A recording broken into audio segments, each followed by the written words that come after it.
So I'm going to be reacting to my GCSE mock exam results. Oh my god. So my school, well my old high school, was really kind of realistic with what GCSE day would, like results day would be like, and we had to queue up and we got a piece of paper and it said all our results on, and this video is basically me opening those results and being like, this is what I got and this is why I think I got it. So let's see what I got in my GCSE mock results. Like happy and proud of my results because there's different factors that affected my mocks and how I scored in my mocks, which I'm also going to tell you about in a minute. But basically, say if I get like a 4 in something, then that might be an amazing result to you, but maybe I wanted to get like a 7 or something. All my target grades, by the way, are a 7. I'm targeted to 7 right across the board in every single subject. But yeah, so before we talk about more mock results, let's just set the scene. I did write down predictions for what I thought I would get in my mocks, just to see if it was the same, and like I could kind of guess what I was going to get. So I think that was quite a useful thing to do, because when it came to my GCSEs, I could estimate what I was going to get, not for everything, but I could for a few subjects. So I'm going to read out my prediction that I thought I would get personally, and then I'm going to read out my actual grade, and we will see if I got it right. English language. So for English language, I predicted, I'm actually going to show you like what I predicted so you don't think I'm lying. I was not expecting at all, like I've never even done any English language. I just kind of winged it and it paid off and I got an 8, and I'm so happy and proud of myself for doing that. Yeah, so English language I got an 8, which I thought was really good. I predicted myself a 6, and in my GCSE I got a 6.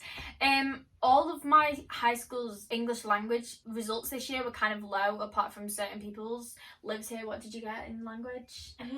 7. People that were getting 8s and 9s in mocks kind of got 6s and 7s, which I thought was really weird. I, not being biased or anything, but I think we should have got higher. Like, we were all quite good at English language, and it literally depends on the examiner you got. But yeah, I was really surprised by that result, and it did give me more confidence going into my real GCSEs for English language. But I got a 6 in my GCSEs, which isn't bad. I'm not saying it's bad, but it was quite a drop compared to what I've been getting. I didn't really know any quotes for Inspector Calls. I just kind of like winged it, and then I didn't really know anything for the poems, but I was just trying to like rack my brain to like try. Yeah, so for English literature in my mock, I actually did Inspector Calls, but in my real GCSE I actually did Blood Brothers, so I did change what I was doing. And I predicted myself after the exam that I would get a 5, and I actually ended up getting a 6, which I was super proud of. Also, for my English language, I was only 2 marks off a 9, which is really annoying. Yeah, so like I said, English language, I was literally 2 marks off a 9, but in my GCSE I got a 6. For English language, I predicted I would get a 5 in my mock, and I actually got a 6. In my real GCSE, I got an 8, which is really good. I really wanted to get an 8 or a 9. But yeah, I ended up doing Blood Brothers instead of Inspector Calls, so things can definitely change between mocks and GCSEs. I think at the time I was quite happy with my result. It just made me want to try harder for my GCSEs, because I did want to get higher in English literature. And then maths. So I thought I was going to fail maths like big time, because I just didn't revise for it, and I just didn't have the time basically to revise for it. So I thought I was going to fail it and like literally have breakdowns after the exams, just because I literally thought I was going to fail. And I ended up getting a 5, which I'm so happy with, because I thought I was going to get a 4. So yeah, as you can see, I was really happy with my 5. I thought I would get a 4 or a 5. I got a 5. I got a 6 in my real GCSE, and I was really happy with that 5, just because maths was something I tried so hard at and could never really get right and get a good mark in. Not that a 5 and a 6 isn't good, but like I did want to get like a 7 or something, but I knew that was never really going to be possible.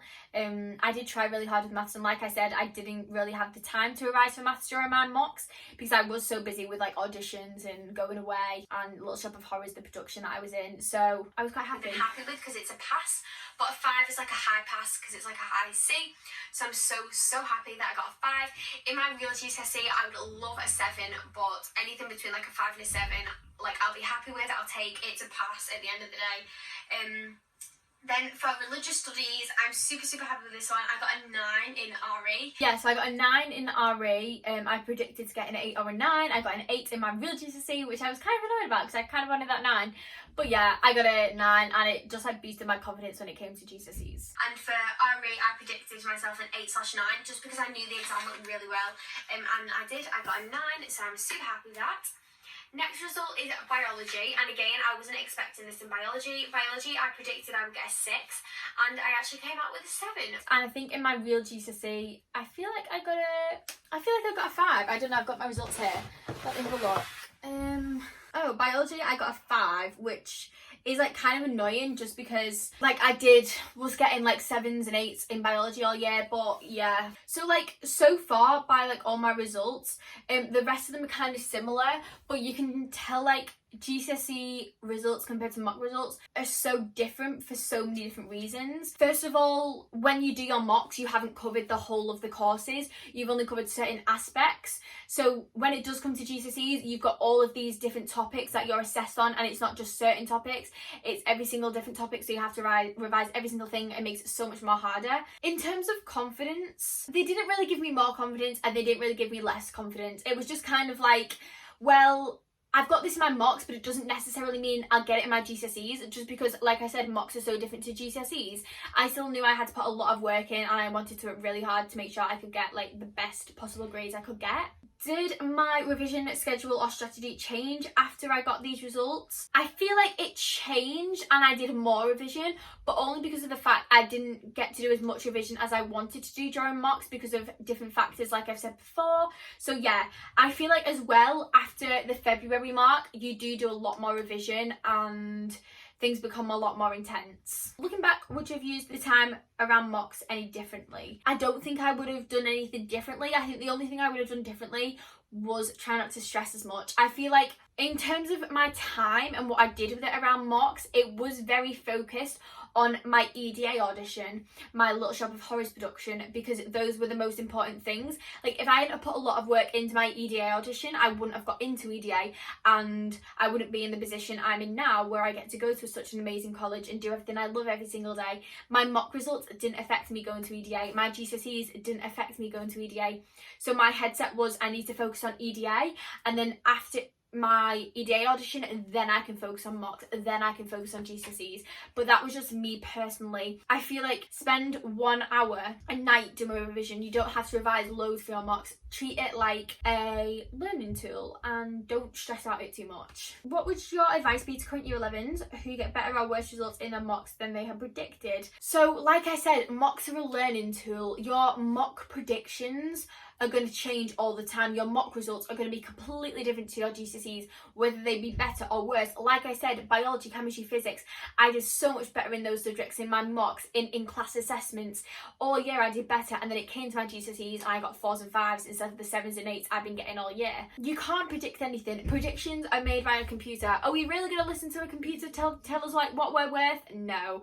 Like it's a number on a piece of paper saying this is all you're worth. Like if you want to get better, then you can get better. If you got lower than your prediction, that doesn't matter. Think about how many months you've got until your GCSEs to improve. Mocks, they're a tricky one. They are important because they're a great learning tool and they're not something that should be neglected. They should be something that you're like, yes, I'm going to get used to being in the exam hall. I'm going to get used to the environment so I don't stress as much around GCSEs. Like it doesn't affect me as much during GCSEs. They kind of just settle you into the whole exam thing and being in a hall and having to sit for that long and think and write. So I do think they're really, really useful.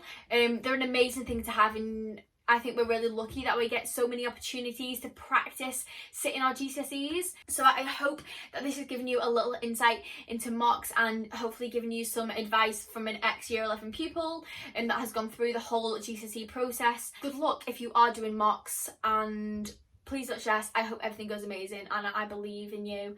You will do great.